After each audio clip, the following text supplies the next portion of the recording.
The words came out barely above a whisper, trembling with a desperation that seemed far too heavy for such a small voice. "Don't leave yet." 9-year-old Marcus Williams stood in the parking lot of the San Diego Community Center, his worn sneakers planted firmly on the cracked asphalt, his small hand gripping the strap of his faded blue backpack like it was the only thing keeping him anchored to the earth.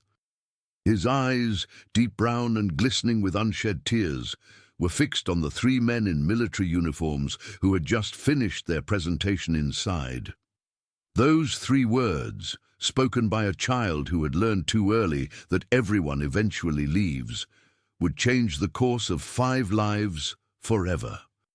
And what those Navy SEALs would discover inside that tattered backpack would leave them completely speechless, forcing them to confront truths about courage, sacrifice, and love that even their years of combat training had never prepared them for. If you're new here and you enjoy emotional stories that touch the heart and remind us of the power of human connection, make sure to hit that subscribe button and give this video a like.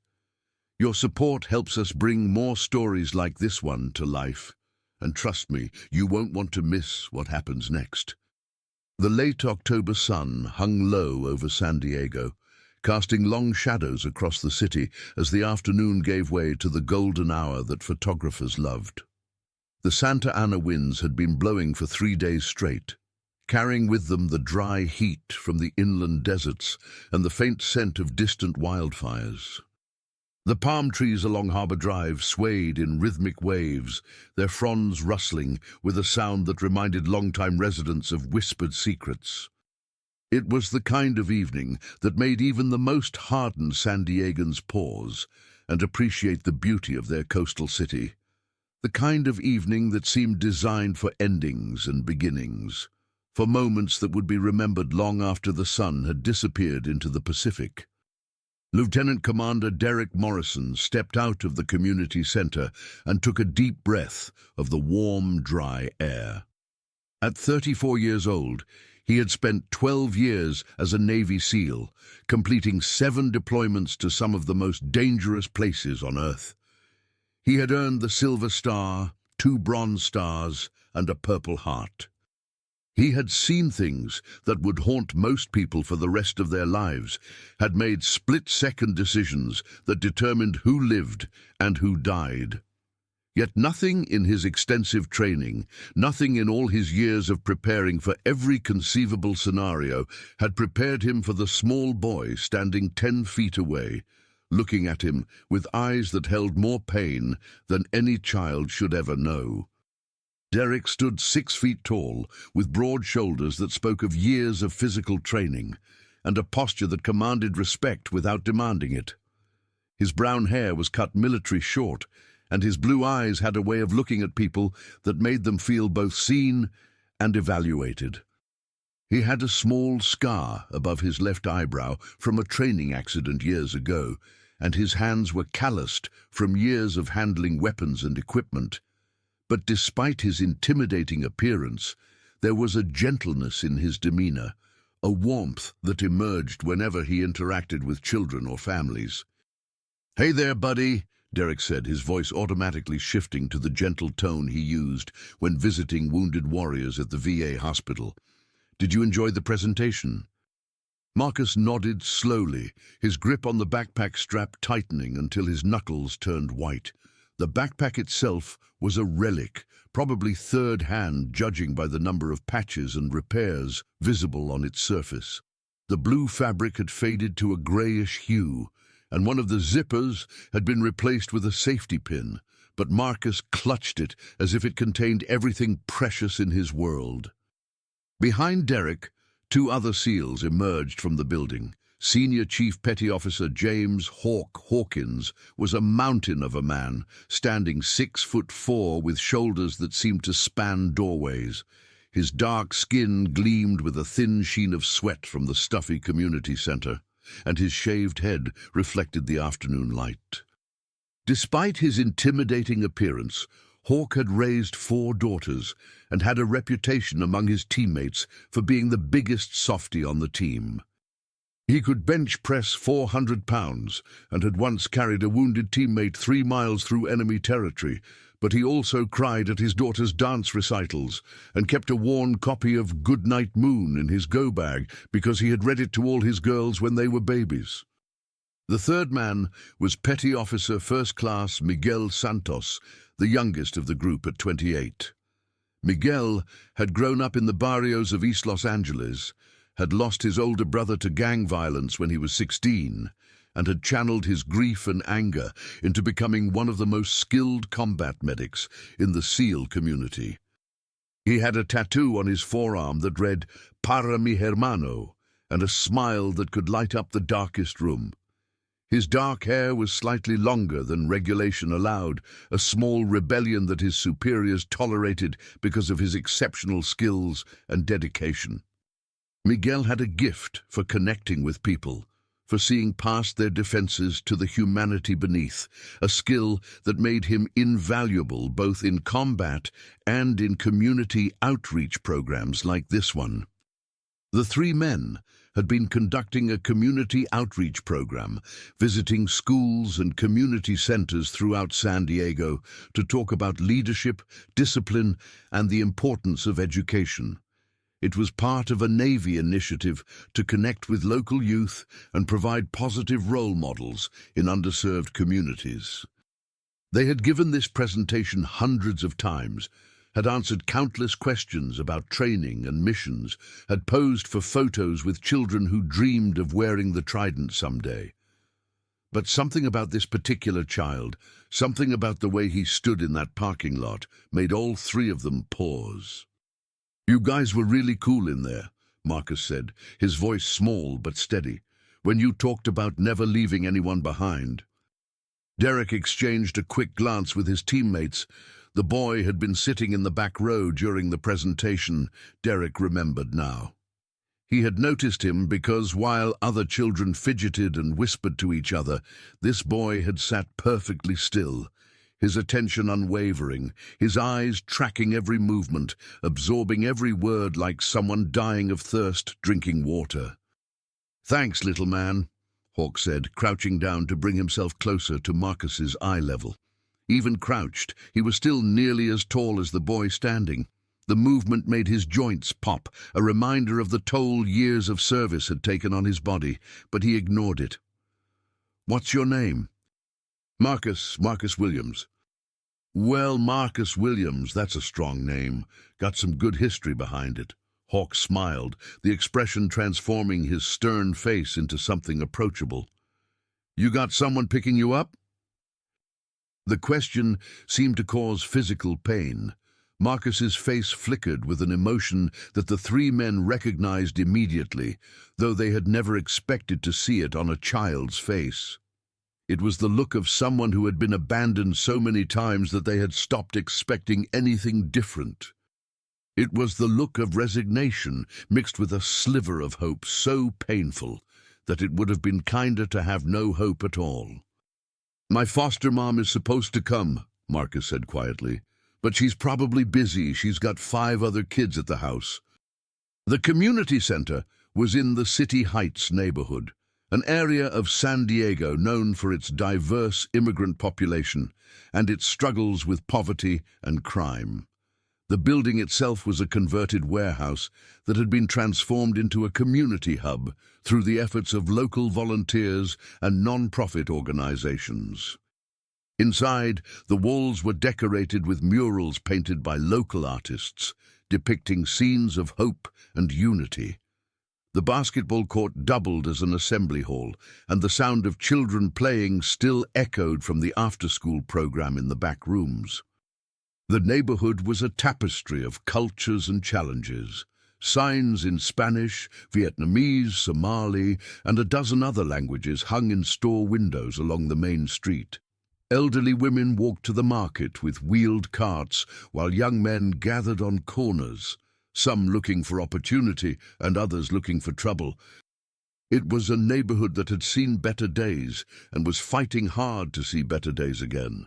A neighborhood where hope was a commodity as precious and as fragile as glass. Derek checked his watch. It was nearly 5:30, and the presentation had ended at 4.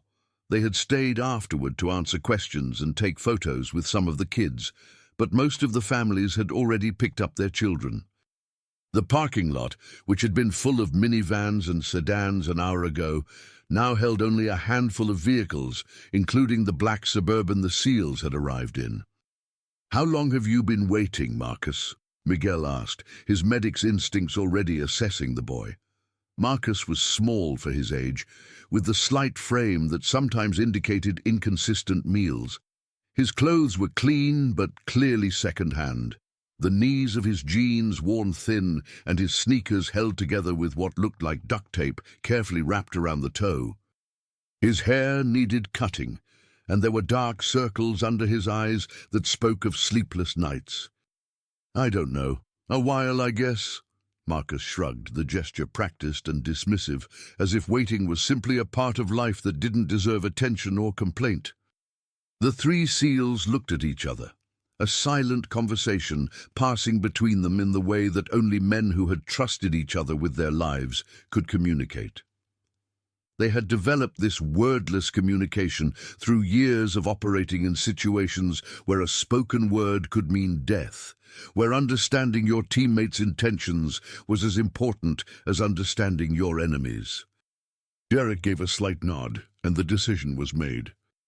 "Tell you what, Marcus," Derek said, "why don't we wait with you until your foster mom gets here? We're not in any rush." For a moment, Marcus's carefully constructed wall of emotional protection seemed to crack. His lower lip trembled slightly, and his eyes grew even more luminous. But he quickly composed himself, rebuilding that wall with the practiced efficiency of a child who had learned that showing vulnerability only led to more pain.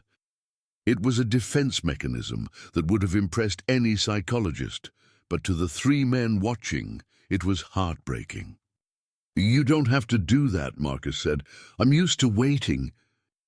Those 5 words hit Derek like a punch to the chest. "I'm used to waiting." How many times had this child waited?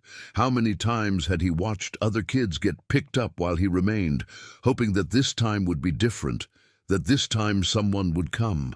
How many times had he sat alone in parking lots, classrooms, social service offices, waiting for someone to remember that he existed? "Maybe we want to do it," Hawk said, settling his large frame onto a nearby bench. The metal creaked under his weight, but it held. "Besides, I've been wanting to rest my feet. These dress shoes are killing me." It wasn't true. Hawk had worn much worse footwear during Hell Week and countless operations in hostile terrain.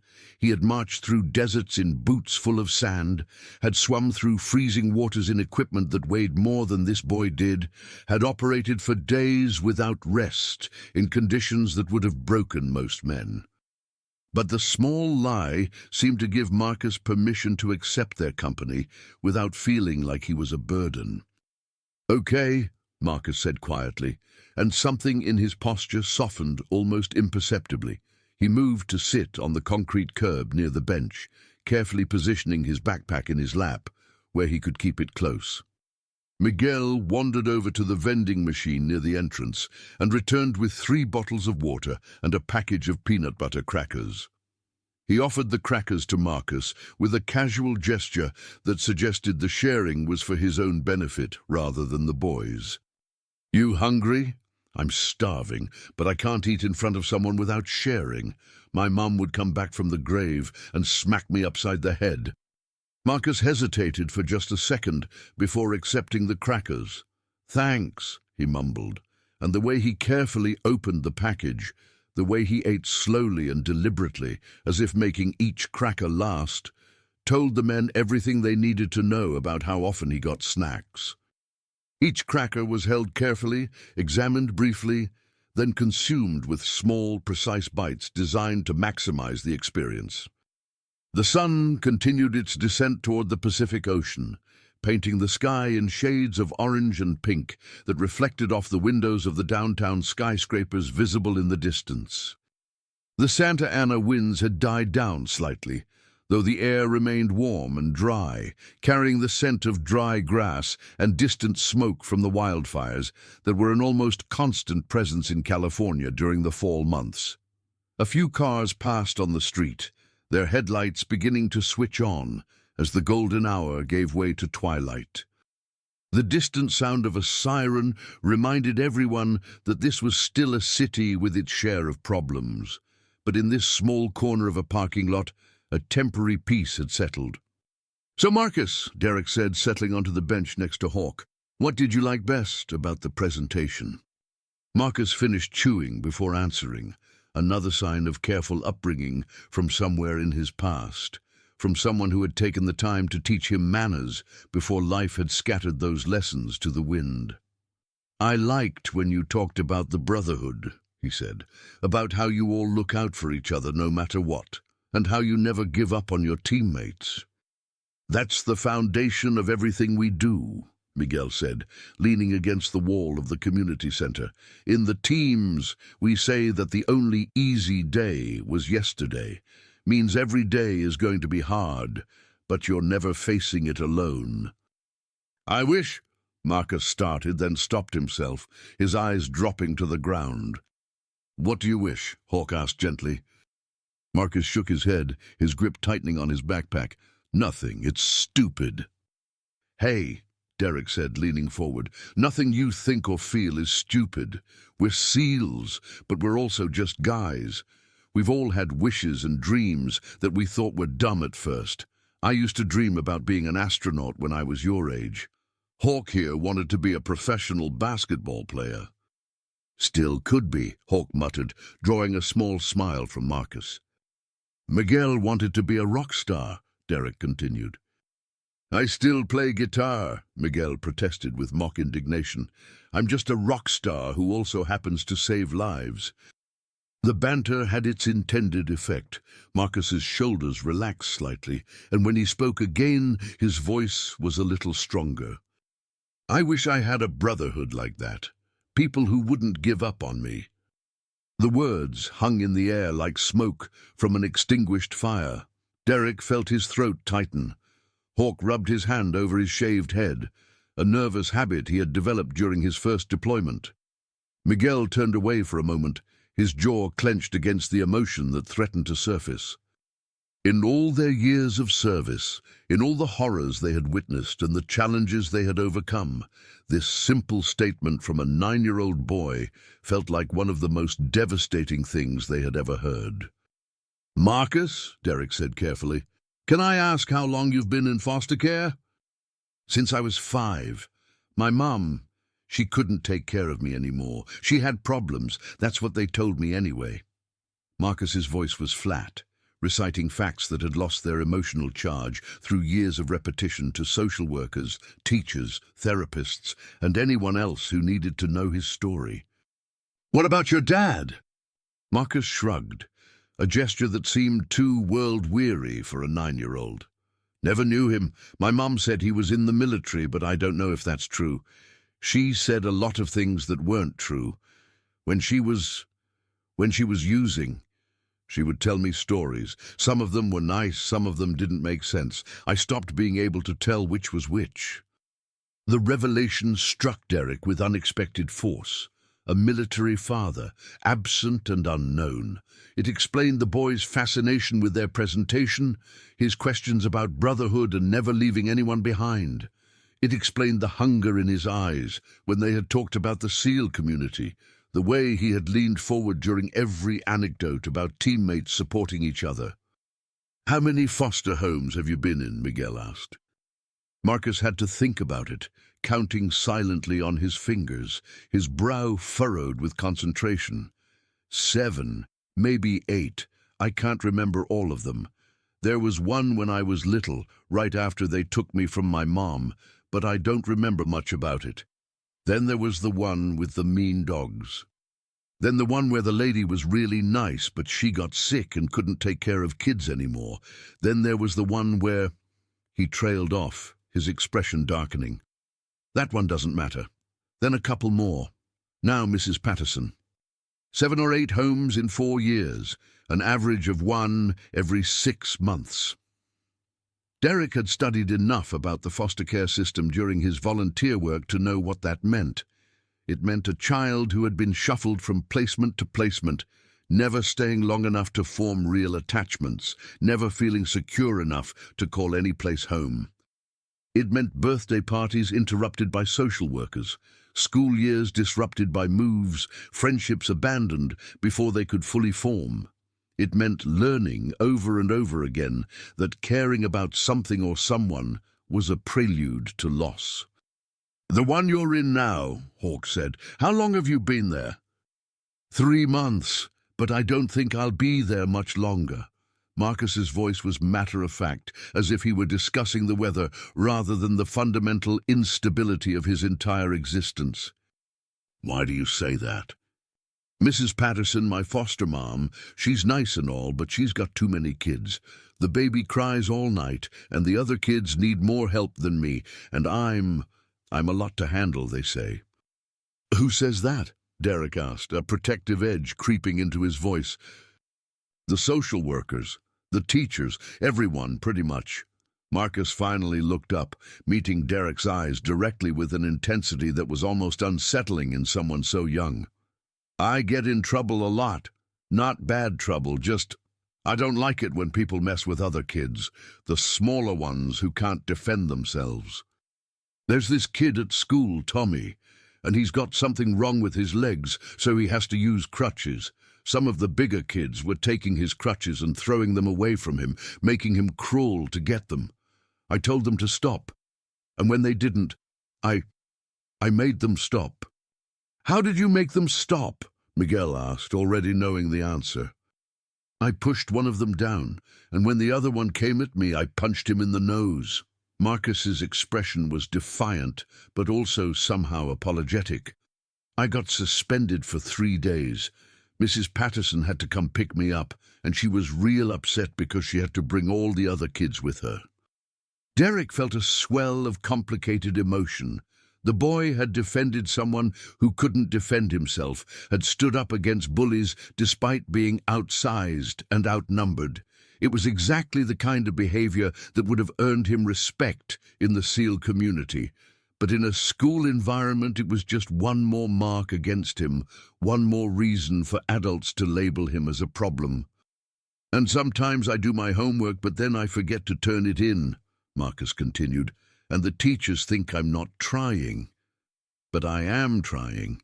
My brain doesn't work the same as other kids. I think about things, and then I forget to do them. Mrs. Patterson gave me a special folder for my homework, and that helped for a while, but then I lost the folder." "What about the dreams?" Hawk asked quietly. "You mentioned bad dreams." Marcus's face closed down, the openness of the past few minutes disappearing behind a wall of self-protection. "Sometimes I have bad dreams, and I wake up yelling and it scares the other kids. Mrs. Patterson says I need to learn to be quieter, but I can't control what happens when I'm asleep." The picture forming in Derek's mind was becoming clearer and more painful with each revelation. A child who defended others who couldn't defend themselves, who had the instincts of a warrior, but none of the support or training to channel those instincts appropriately. A child whose brain, shaped by trauma and inconsistency, struggled with executive function tasks like remembering to turn in completed work or keeping track of special folders. A child whose nights were haunted by experiences no child should ever have, whose screams in the darkness were treated as inconveniences rather than calls for help. "Sounds to me," Hawk said slowly, "like you've got the heart of a warrior. Protecting others, standing up for what's right, that's what we do. That's literally our job description. The other stuff, the homework and the dreams, that's just stuff you haven't learned to manage yet, but you can learn." We have guys in the teams who struggled with school, who had learning differences, who had rough childhoods. They figured it out, and so can you. Marcus looked at Hawk with an expression of pure disbelief, as if the concept of someone seeing his struggles as strengths rather than flaws was completely foreign to him. as if the idea that he could be something other than a problem, something other than a burden, had never occurred to him. "Really?" The word was barely audible. "Really? You know how I know? Because I was a lot like you when I was your age." Derek glanced at Hawk, surprised. In all their years serving together, Hawk had never mentioned anything about his childhood being difficult. They had shared combat stories, had talked about their families and their dreams, had spent countless hours together in training and deployment, but this was new territory. "I grew up in Baltimore," Hawk continued. "My dad was in prison, got locked up when I was 3 for something he didn't do, but that's another story. My mom was working 3 jobs just to keep a roof over our heads. We lived in a part of the city where you learned to fight before you learned to read, where gangs recruited kids on the playground and the sound of gunshots was more common than ice cream trucks." Marcus was listening with rapt attention, his crackers forgotten in his lap. "I got in fights all the time because kids would talk about my family, or they would pick on my little sister. Jasmine was younger than me, smaller, and she was shy. Easy target for bullies. So I became her protector. I got suspended, expelled once, almost ended up in juvenile detention a couple of times. Teachers thought I was a troublemaker, a lost cause. My guidance counselor told my mom that I would probably end up in prison like my dad." Hawk's voice was steady, but there was an old pain beneath the surface, scars that had healed but never completely disappeared. "But then I had a coach in middle school who saw something different in me. Coach Williams, his name was. Big guy, former Marine. He saw that I wasn't fighting because I was bad. I was fighting because I had this fire inside me that I didn't know how to control. He taught me how to channel it, how to use that energy for something positive. He got me into wrestling, then football, then the weight room. He made me believe I could be something more than what my zip code said I could be." "What happened to him?" Marcus asked. "He's still in Baltimore, retired now, but we talk every week. He came to my wedding, he's met all my daughters. He's the one who gave my oldest her first basketball when she was born."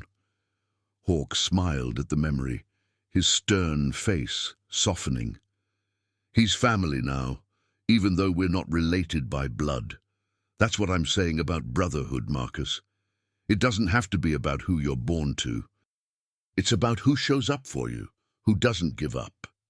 The conversation was interrupted by the sound of a car pulling into the parking lot too fast, tires squealing slightly on the asphalt.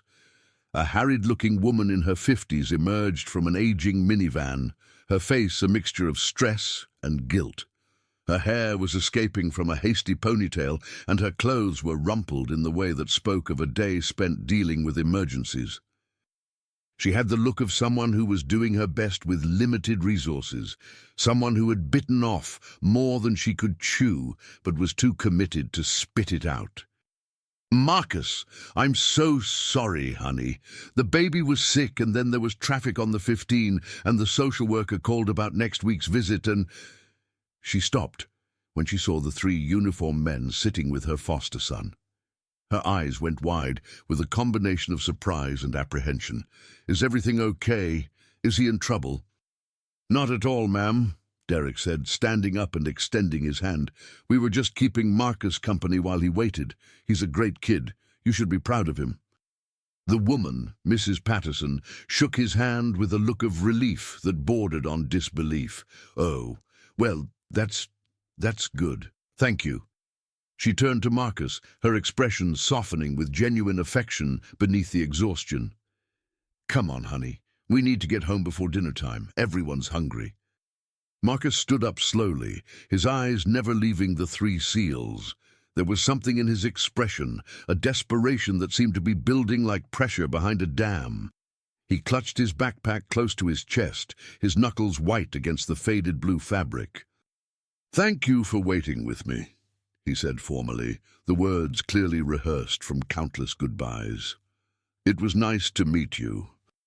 He started to walk toward the minivan, each step seeming to require enormous effort. his sneakers scuffed against the asphalt, the duct tape holding them together visible in the fading light. The backpack bounced against his thin frame with each step. Then, just as he reached the vehicle, something inside him seemed to break. He stopped, turned around, and the words exploded out of him with a force that seemed to surprise even himself. "Don't leave yet!" The three men froze. Mrs. Patterson froze. Even the wind seemed to pause for a moment, as if the universe itself was holding its breath. Marcus ran back toward them, his backpack bouncing against his thin frame, his sneakers slapping against the pavement. He stopped in front of Derek, breathing hard, his face a battlefield of emotions, hope and fear and desperation, all fighting for dominance. "I have to show you something," he said, his voice cracking. "Before you go, I have to show you, please." Derek knelt down, bringing himself to Marcus's eye level. "Okay, buddy, what do you want to show us?" With trembling hands, Marcus unzipped his backpack. Inside, the contents were meticulously organized in a way that spoke of a child who had learned to keep his most important possessions ready to go at a moment's notice. A small photo album, its cover worn soft from handling. A few books, dog-eared and taped in places. A change of clothes, neatly folded. A small flashlight. A granola bar, saved for emergencies. And at the very top, a worn manila folder that had been handled so many times that the edges were soft and frayed. Marcus pulled out the folder and opened it with reverent care. Inside were dozens of items, newspaper clippings, printed articles from the internet, hand-drawn pictures, and at the very front, a single photograph. He handed the photograph to Derek. The image showed a young man in military dress uniform, standing proud and tall in front of an American flag. The photograph was old, slightly faded, with a crease running down the middle, where it had been folded and unfolded countless times. The corners were worn soft, and there were small wrinkles that suggested the photo had been looked at often, probably clutched in small hands during difficult nights. The man in the photo had dark skin, a strong jaw, and eyes that were unmistakably the same deep brown as Marcus's. "That's my dad," Marcus said quietly. "His name was David Williams. He was a Navy SEAL. He died when I was a baby." Derek felt the blood drain from his face. He looked at the photograph more closely, and the ground seemed to shift beneath his feet. Because he knew that face. He had seen that face in a different photograph, one that hung on the wall of the SEAL Team Memorial at Coronado. He had heard that name spoken in hushed, reverent tones by men who had served alongside him. "Marcus," Derek said, his voice hoarse, "where did you get this?" "My mom gave it to me before they took me away. It was the last thing she gave me. She said my dad was a hero. She said he died saving other people. She said he would have loved me if he had gotten the chance to know me." Derek handed the photograph to Hawk, whose expression went from curious to stunned in the span of a heartbeat. He passed it to Miguel, who whispered something in Spanish that might have been a prayer. "What else is in there?" Derek asked, pointing to the folder. Marcus started laying out the contents with the practiced precision of someone who had shown these items before, probably countless times, to people who hadn't believed him. There were newspaper clippings about military operations, some of them so old that the paper had yellowed and become brittle. There were printouts from websites, their font and formatting, marking them as products of different years, different library computers, different schools. There were hand-drawn pictures of men in military gear, clearly created by a young child's hand, with labels written in crayon, identifying them as "my dad and his friends." "I printed everything I could find about him," Marcus explained. "Articles about his missions, stuff about the SEALs, anything that mentioned his name." He pointed to a newspaper clipping that was yellow with age, its edges carefully reinforced with tape. "This one talks about how he got a medal for saving his whole team when they were trapped in a bad place overseas." Derek scanned the article, his hands shaking slightly.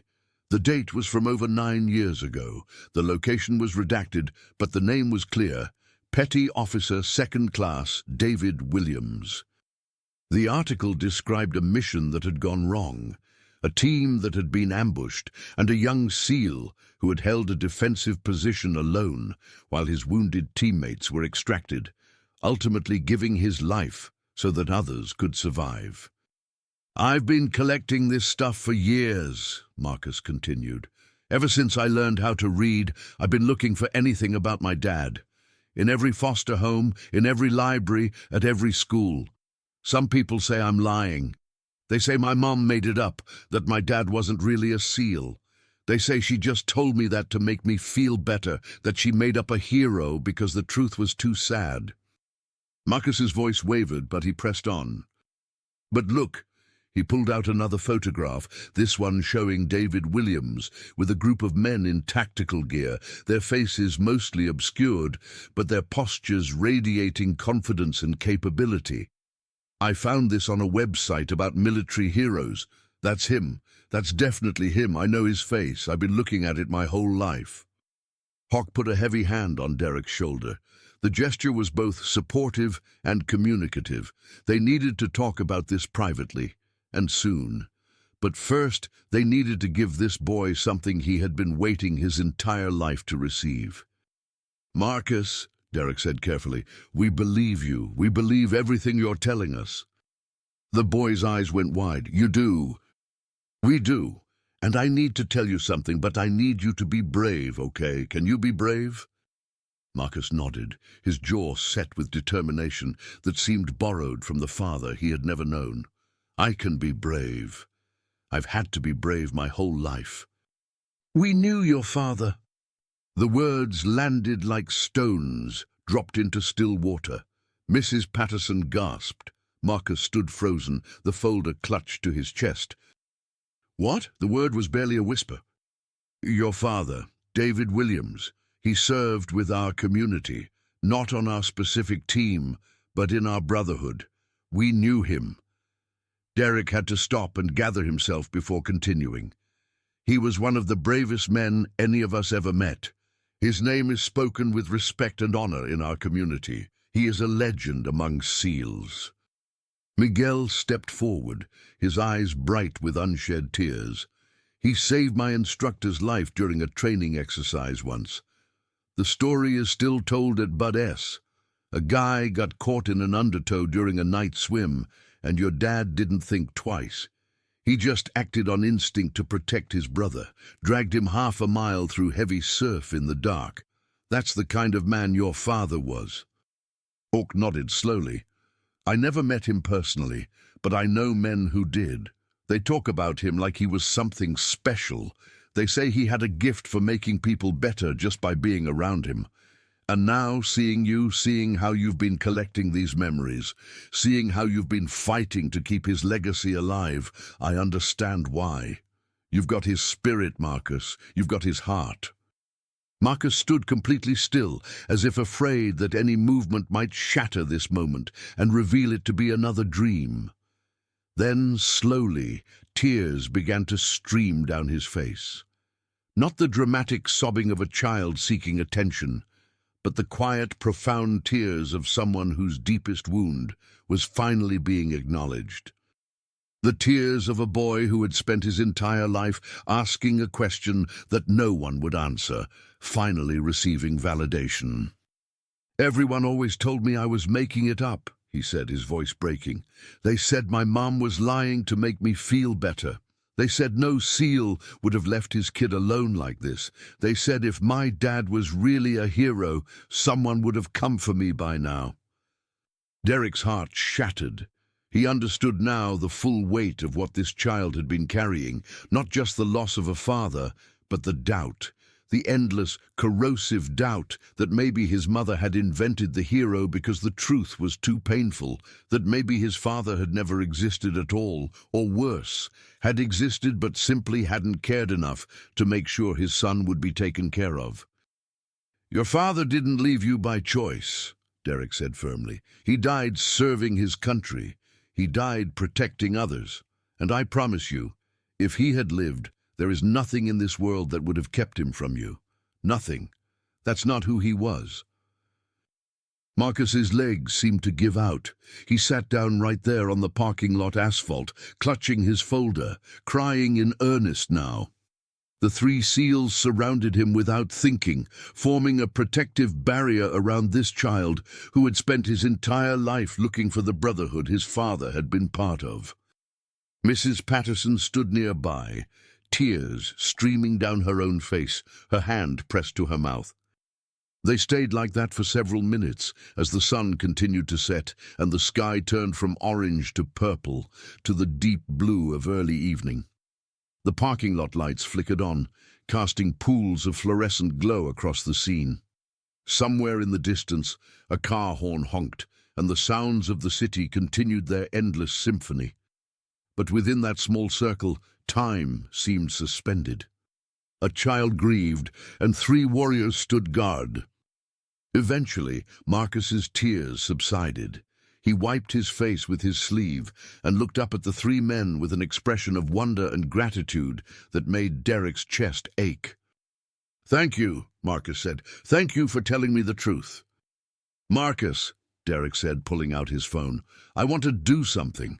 I want to take a picture of you holding that folder, and I want to make some calls. There are people who knew your father, people who should know about you. Would that be okay?" Marcus nodded eagerly. "Yes, please. I want to know everything about him. Everything."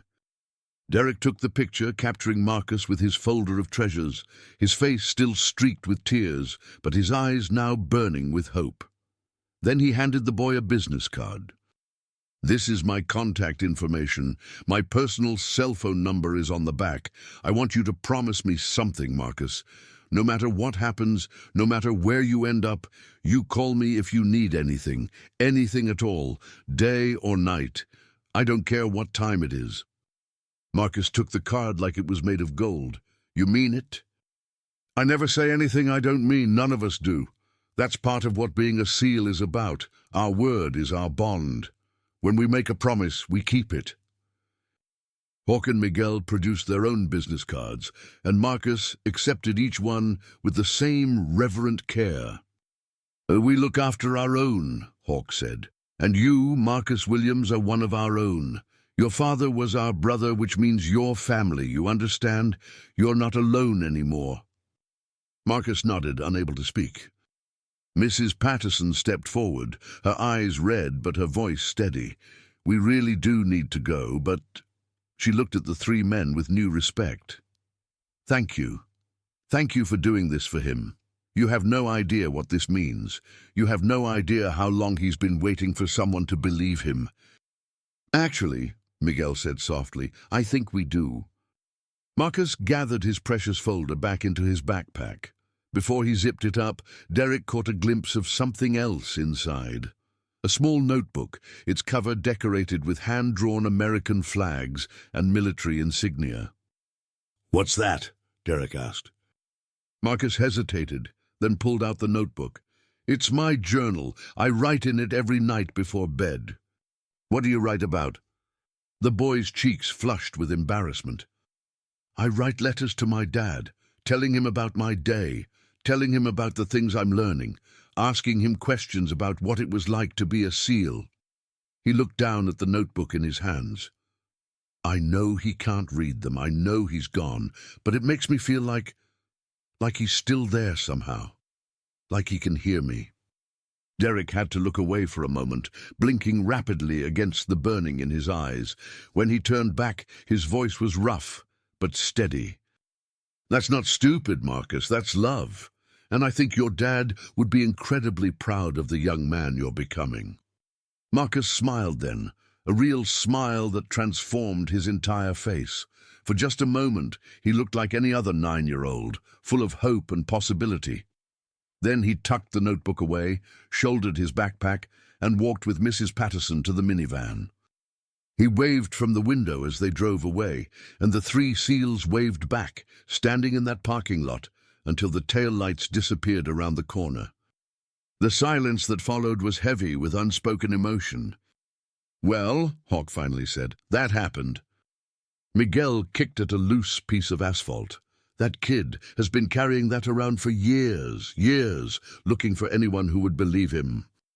Derek was already scrolling through his phone contacts. I'm calling Commander Torres. He served with David Williams. He needs to know about this. What are you thinking? Hawk asked. Derek looked up, his jaw set with determination. I'm thinking that kid has been alone long enough. I'm thinking that if David Williams were alive, he'd want us to look after his son. And I'm thinking that we're going to make sure that boy knows exactly who his father was and exactly what kind of brotherhood he belongs to. The call connected, and Derek stepped away to talk. His voice was low and urgent, and both Hawk and Miguel could see the moment when Commander Torres understood what he was being told. There was a long pause. Then Derek nodded several times before ending the call. Torres is in, Derek said. He's going to reach out to everyone he knows who served with David. We're going to put together a full picture of who his father was, everything we can find. And Torres is going to talk to some people about Marcus's situation. What kind of people? Miguel asked.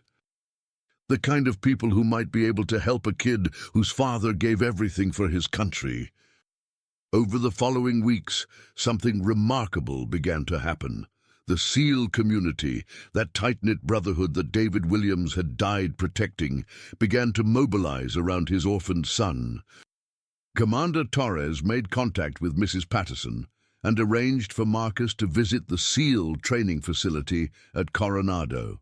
There, surrounded by men who had known and loved his father, Marcus walked the same grounds his dad had walked, saw the same ocean he had trained in, and stood before the memorial wall where David Williams's name was inscribed in bronze. The visit was documented by a Navy photographer, not for publicity, but for Marcus to keep. In one photograph that would eventually hang on Marcus's wall in every home he would ever have, he stood between Derek and Hawk, with Miguel beside him, all of them saluting the memorial. On Marcus's face was an expression of pure belonging, the look of a boy who had finally found his tribe. But the community's support went beyond symbolism. Derek Morrison started showing up at the community center every Tuesday and Thursday, ostensibly to volunteer with the youth program, but really to spend time with Marcus. He helped with homework, taught Marcus basic self-defense moves, and most importantly, listened. He listened when Marcus talked about his fears and his dreams, when he described the nightmares that still came sometimes, when he asked endless questions about what his father had been like. Hawk brought his 4 daughters to meet Marcus, and something magical happened. The girls, ranging in age from 7 to 14, immediately adopted him as an honorary little brother. Suddenly, Marcus had something he had never experienced before: siblings who texted him memes, argued with him about video games, and defended him fiercely to anyone who questioned his right to be part of their family. Miguel took on the role of academic mentor. As someone who had overcome significant educational challenges to become a combat medic, he understood Marcus's struggles with school in a way that many couldn't. He developed systems and strategies tailored to how Marcus's brain worked, and within 2 months, Marcus's grades had improved dramatically.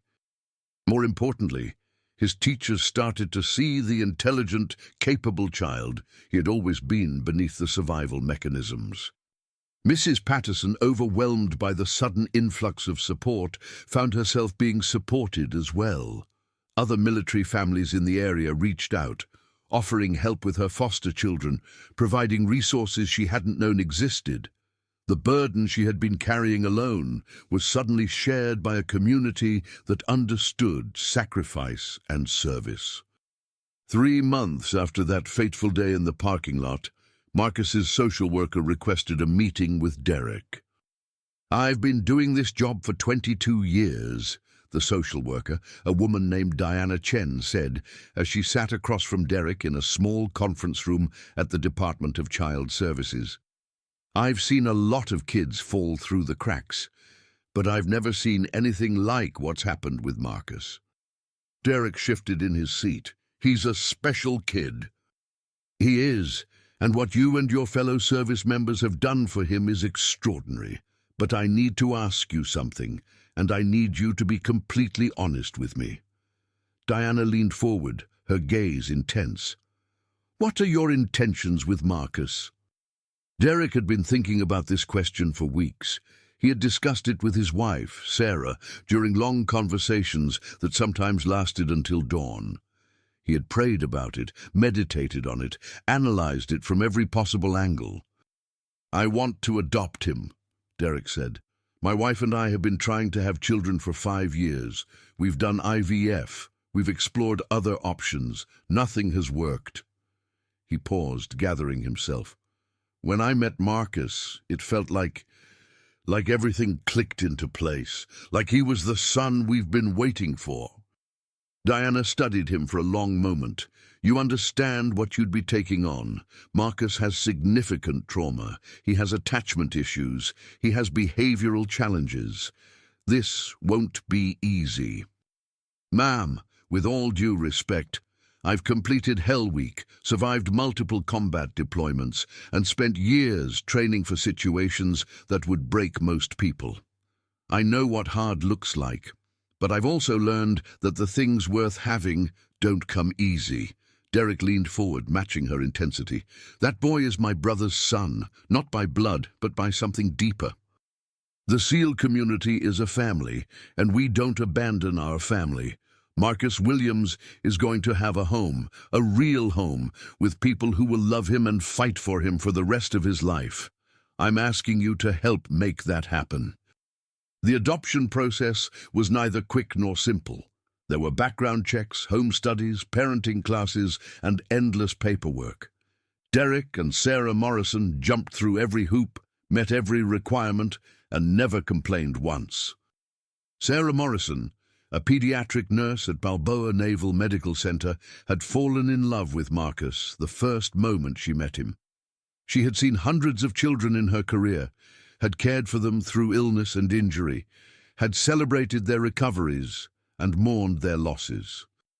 But something about this particular boy, something about the way he held himself with such careful dignity, the way he asked permission before touching anything in their home, the way he looked at her with eyes that expected disappointment, broke through every professional boundary she had ever built.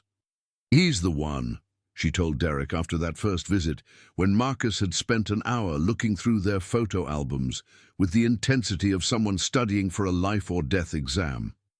I know it doesn't make sense. I know we just met him. But Derek, he's our son. He's been our son this whole time. We just had to find each other. Derek had felt the same way. He had felt it from the moment he saw that backpack, from the moment Marcus had revealed the carefully collected evidence of his father's existence. This wasn't chance.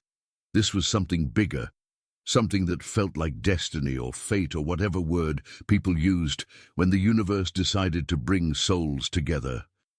The home study was extensive. A social worker named Mrs. Ramirez came to their house 3 times, inspecting everything from the safety locks on the cabinets to the fire extinguisher in the kitchen. She interviewed Derek and Sarah separately, asking probing questions about their marriage, their finances, their parenting philosophies, their support systems. She asked Derek about his deployments, about the psychological toll of combat, about whether he had ever experienced PTSD symptoms. She asked Sarah about the stress of her job, about the demands of being married to a SEAL, about how she would balance work and motherhood. They answered every question honestly, even the hard ones. They talked about the miscarriages, about the failed IVF treatments, about the strain those losses had put on their marriage. They talked about the arguments, the tears, the nights when they had wondered if they were meant to be parents at all. But we never gave up on each other, Sarah said during one interview. We never gave up on the dream of having a family, and now we know why. We were waiting for Marcus. He was waiting for us. Mrs. Ramirez had been doing this job for 15 years. She had seen every kind of family, every kind of motivation, every kind of outcome. She had learned to be skeptical of pretty words and emotional appeals. But something about the Morrisons broke through her professional skepticism. "In all my years," she wrote in her final report, "I have rarely seen a family so perfectly suited for a child with Marcus's specific needs.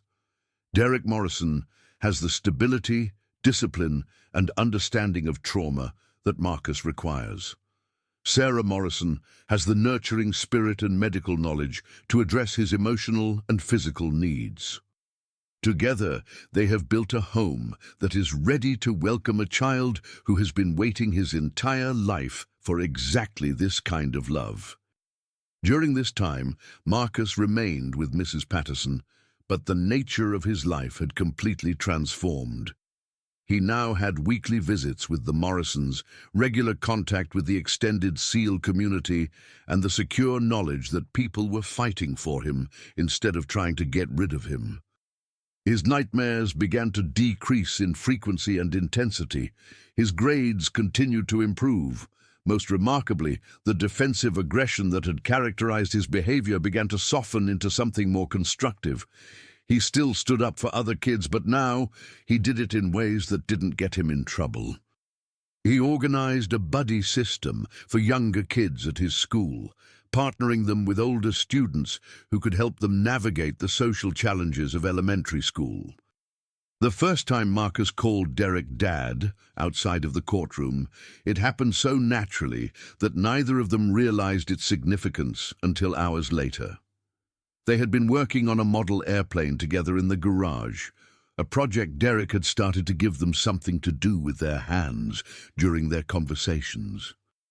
"Dad, can you hand me the glue?" Marcus had asked, not looking up from the wing he was carefully attaching. Derek had handed him the glue automatically, then frozen. Marcus had looked up, confused by the sudden silence, and then his eyes had widened as he realized what he had said.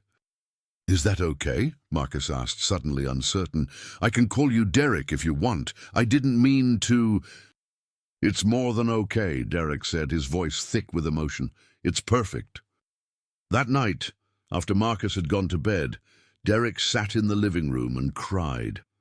Sarah found him there, tears streaming down his face, and she didn't need to ask why. She simply sat beside him and held his hand, sharing the weight of this moment that meant so much. "He called me Dad," Derek finally managed. "He actually called me Dad." "Because you are his dad," Sarah said. "You have been since the moment you saw him in that parking lot. It just took a while for everyone else to catch up." The day the adoption was finalized, 6 months after that parking lot conversation, the courtroom was packed with people in military uniforms. Navy SEALs from across the country had traveled to San Diego to witness the moment when Marcus Williams officially became Marcus Williams Morrison. Derek and Sarah stood on either side of their new son, their hands on his shoulders, as the judge made the final pronouncement. Marcus was dressed in a new suit that Hawk's wife had helped him pick out, and his precious folder of memories about his biological father was tucked safely in his backpack, which he had refused to leave at home. "By the power vested in me by the state of California," the judge said, smiling at the crowd of uniforms before her, "I hereby declare that Derek and Sarah Morrison are the legal parents of Marcus Williams Morrison. Congratulations to your new family." The courtroom erupted in cheers. Marcus, overwhelmed, burst into tears for the second time in Derek's presence. But these were different tears, the tears of a child who had finally found what he had been searching for his entire life. Sarah knelt down first, wrapping her arms around Marcus with the practiced gentleness of a nurse who knew exactly how to offer comfort. She whispered something in his ear that no one else could hear, something that made his crying intensify for a moment before transforming into something closer to relief. Derek knelt down and wrapped his arms around both of them. "You're home now, Marcus. You're home, and you're never going to be alone again." "I know," Marcus whispered. "I know, Dad." That single word, Dad, spoken so naturally, so trustingly, was worth more to Derek than every medal he had ever earned. He looked at Sarah over Marcus's head, and they shared a moment of pure, crystalline joy. The road had been long and hard, filled with paperwork and waiting and fear that something would go wrong at the last moment, but they had made it.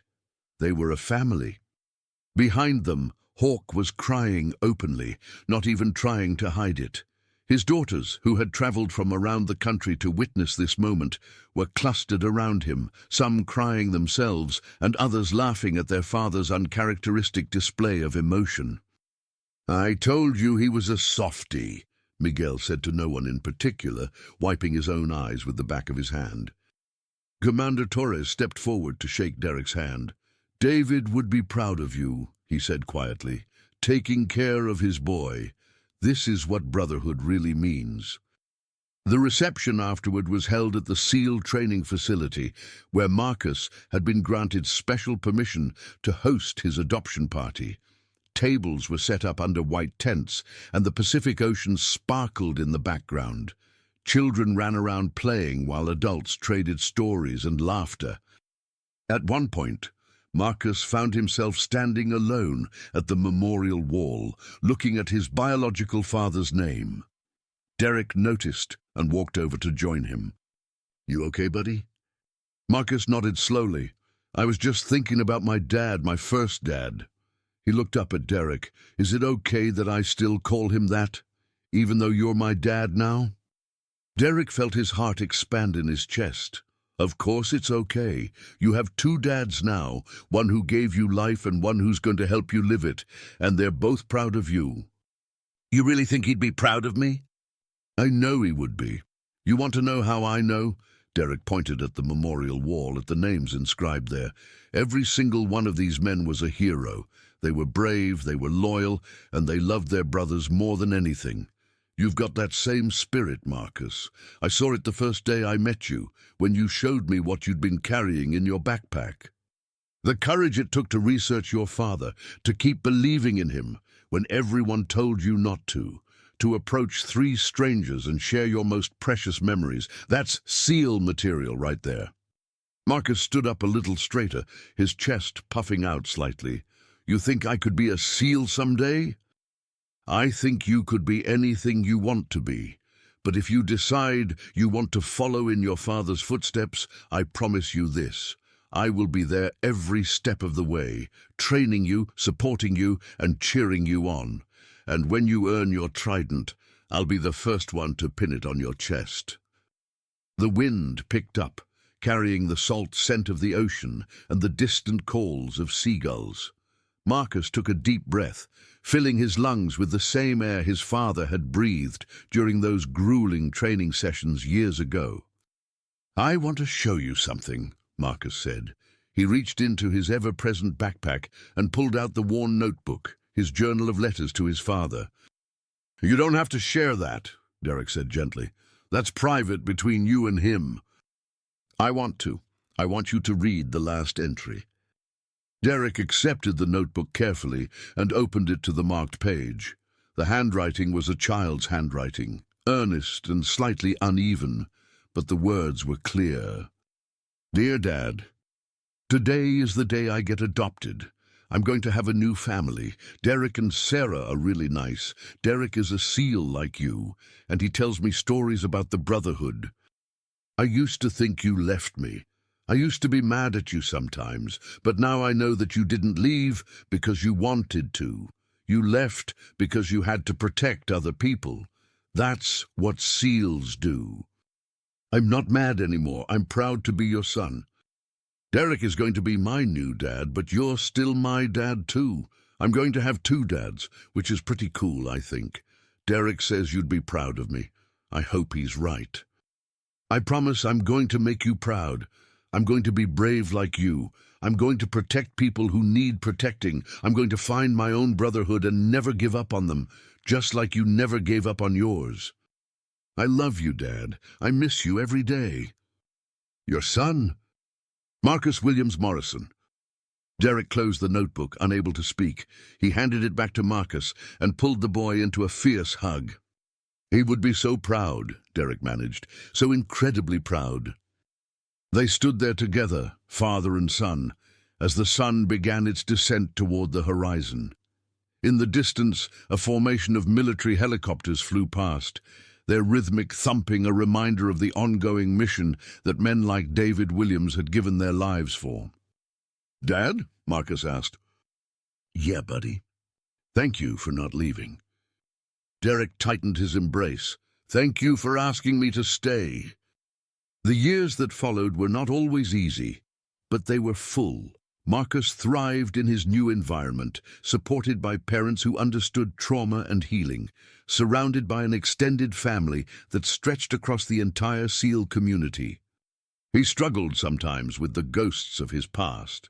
There were nights when the nightmares returned, when the old feelings of abandonment and worthlessness crept back in. But now he had tools to fight them, and people to fight alongside him. Derek and Sarah enrolled him in therapy, not as a punishment or a sign of weakness, but as another form of training. "SEALs train constantly," Derek explained. "We train our bodies, we train our minds, and we train our hearts.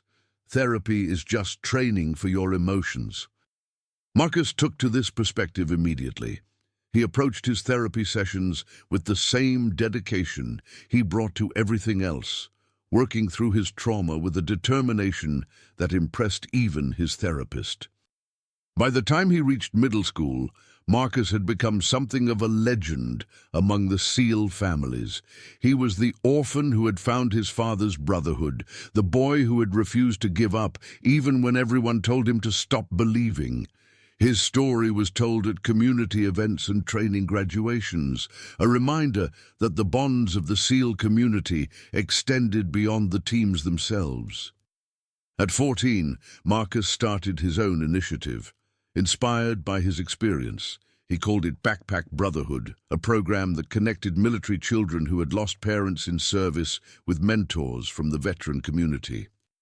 The backpacks distributed to each child contained resources for researching their parents' service, connecting with others who had known their loved one, and most importantly, the message that they were not alone. The idea had come to Marcus during a school project on community service.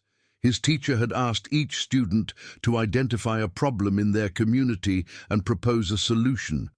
Most students chose obvious topics like litter or traffic. Marcus spent 3 days researching before presenting his proposal. "Every year," he told his class, "hundreds of children in military families lose a parent to combat or training accidents. These kids often feel isolated and alone. They don't know how to talk about their loss, and they don't have anyone who understands what they're going through. I was one of those kids once." He had paused, looking at his classmates, most of whom knew his story but had never heard him speak about it so directly. "I was lucky. I found people who believed in me, who connected me to my father's community, but most kids aren't that lucky. They don't know where to look. They don't know that there are people out there who want to help. That's the problem I want to solve." His teacher, Mrs. Chen, had given him an A on the project.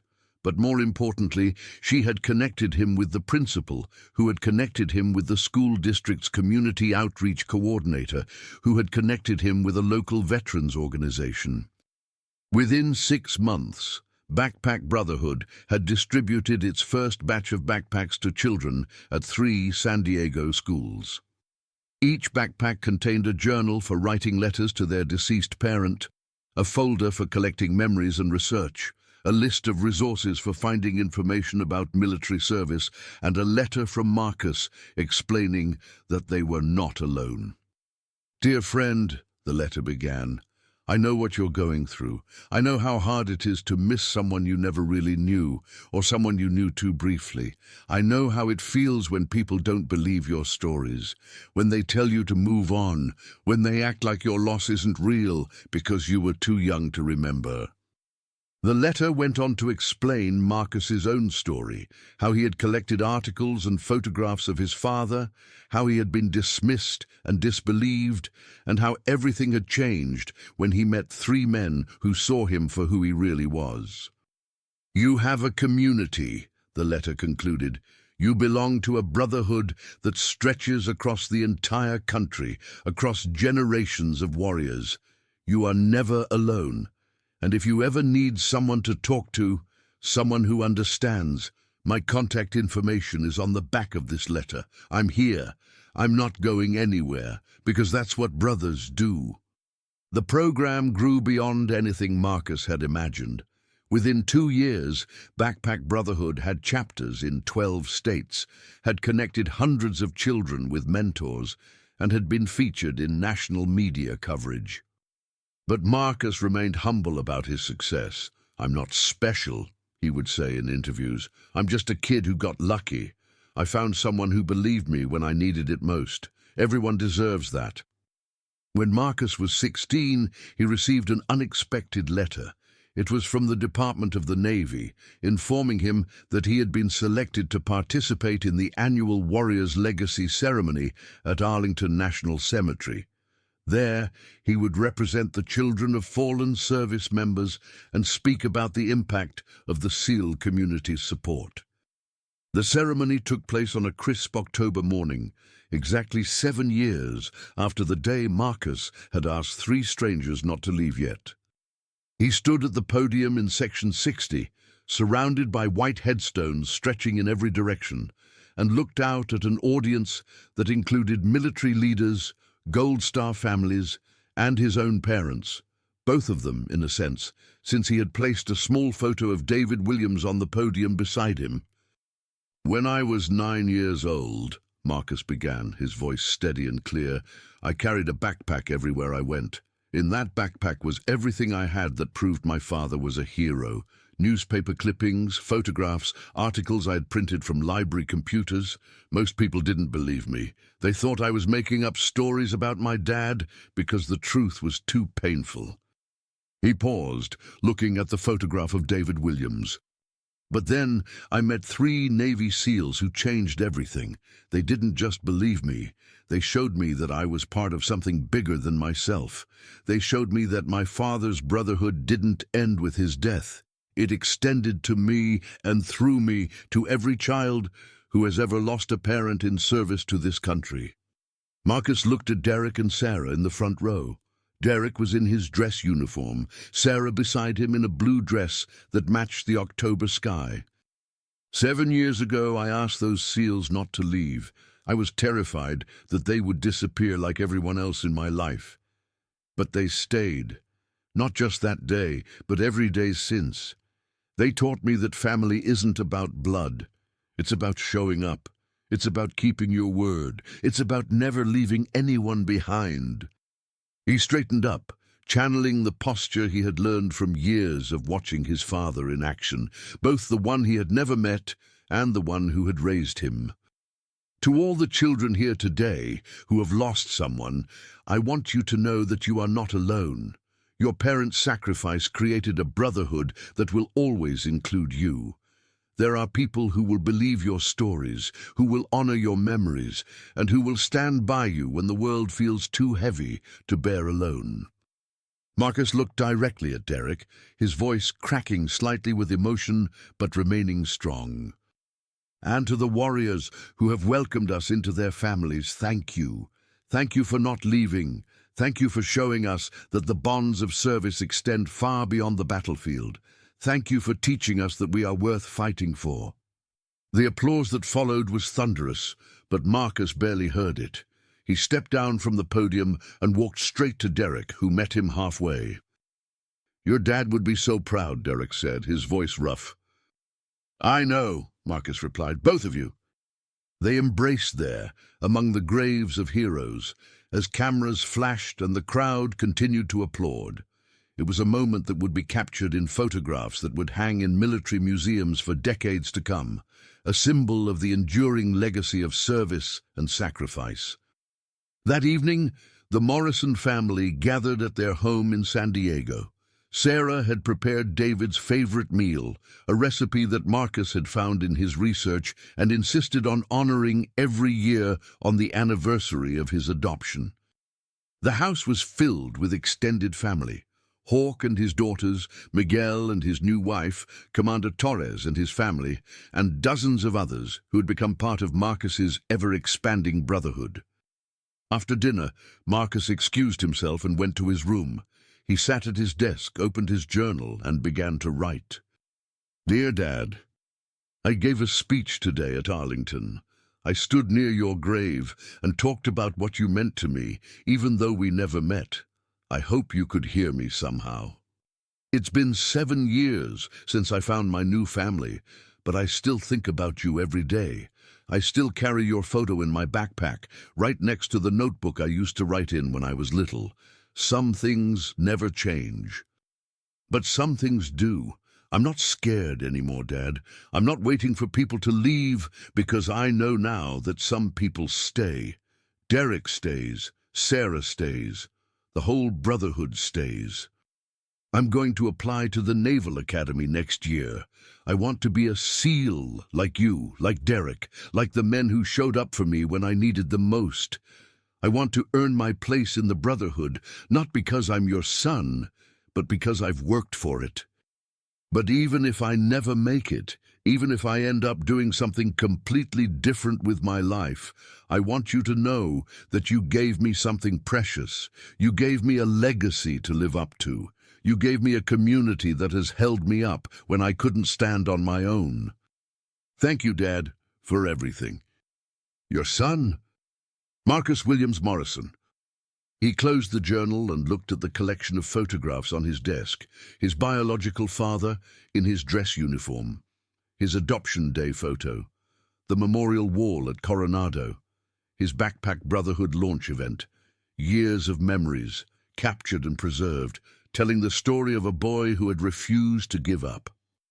Outside his window, the San Diego sunset was painting the sky in brilliant oranges and purples, the same colors that had witnessed that first meeting in the community center parking lot. The wind carried the scent of the ocean and the sound of laughter from the continuing party downstairs. Marcus smiled and whispered to the photographs, "I found them, Dad. I found your brothers, and they didn't leave." He tucked the journal back into his backpack, the same faded blue backpack he had carried 7 years ago, now patched and worn but still treasured. Then he headed back downstairs to join his family, his steps light with the confidence of a young man who knew exactly where he belonged. And in the living room, surrounded by the men and women who had become his world, Marcus Williams Morrison understood the truth that had been at the heart of his father's service all along. Brotherhood isn't about blood. It's about choosing each other every single day. It's about showing up when it matters. It's about never ever leaving anyone behind. But for Marcus, this wasn't really an ending. It was the beginning of a new chapter. His story would continue to unfold in the years that followed, as he pursued his dream of becoming a SEAL, as he expanded Backpack Brotherhood into a national organization, as he became a father himself and passed down the lessons he had learned. And through it all, he kept carrying that backpack. The blue had faded to gray, the patches had multiplied, and the zipper had been replaced twice. But inside, protected and treasured, were the same precious items: the newspaper clippings, the photographs, the medals, and the journal filled with letters to a father he had never known but had never stopped loving. Because some things, the most important things, are worth carrying forever. When Marcus Morrison finally earned his SEAL trident at the age of 23, he wore his biological father's dog tags beneath his uniform. Derek Morrison was there to pin the trident on his chest, just as he had promised 14 years earlier. And when the ceremony was over, Marcus excused himself and walked to the memorial wall. He stood before his father's name, placed his hand on the bronze letters and whispered, "I did it, Dad. I'm one of you now." The wind picked up, carrying the salt spray from the Pacific, and Marcus would later swear that he felt something warm brush against his shoulder, there and gone in an instant. He smiled, touched his trident, and walked back to his family. His two families, bound together by something stronger than blood. owned by the brotherhood that never leaves anyone behind. And in the distance, the sun set over the ocean, painting the sky in the colors of sacrifice and love, as it had done for generations of warriors before, and would continue to do for generations to come. For Marcus Williams Morrison, the foster kid who had once begged 3 strangers not to leave, had finally found what he had always been searching for: home. And home, he had learned, wasn't a place. It was a feeling. It was the knowledge that no matter what happened, no matter how dark the night became, there would always be people who would stay. People who would believe. People who would love. That was the legacy his father had left him. Not the medals or the glory, but the brotherhood. The knowledge that in the community of warriors, no one ever truly dies because they live on in the hearts of those they inspired. Marcus carried that knowledge in his heart, just as he carried his father's photo in his backpack. Forever. And when his own son was born, 5 years later, Marcus gave him a small blue backpack and told him the story of a boy who had refused to give up on his father's memory. "This is where you come from," Marcus said, showing his son the photographs and the clippings and the journal that had started it all. "This is your family. Your grandfather was a hero. Your great-uncles are heroes. And someday, if you choose, you can be a hero too." His son looked up at him with eyes that were the same deep brown as Marcus's, as David's, and asked, "What makes someone a hero, Daddy?" Marcus smiled, pulling his son close. "A hero is someone who shows up," he said, "someone who doesn't leave, even when it's hard. Someone who believes in the people who need them most. That's what makes a hero." His son nodded solemnly, as if he understood, and tucked his new backpack close to his chest. The legacy continued. The brotherhood grew. And in the Morrison house, surrounded by photographs of warriors past and present, a new generation began their journey toward the light. It all started with 3 words, spoken in a parking lot as the sun set over San Diego. "Don't leave yet." And they didn't. They never did. They never would. Because in the end, that's what brotherhood means. It means showing up. It means staying. It means being the family that someone needs, not because you have to, but because you choose to.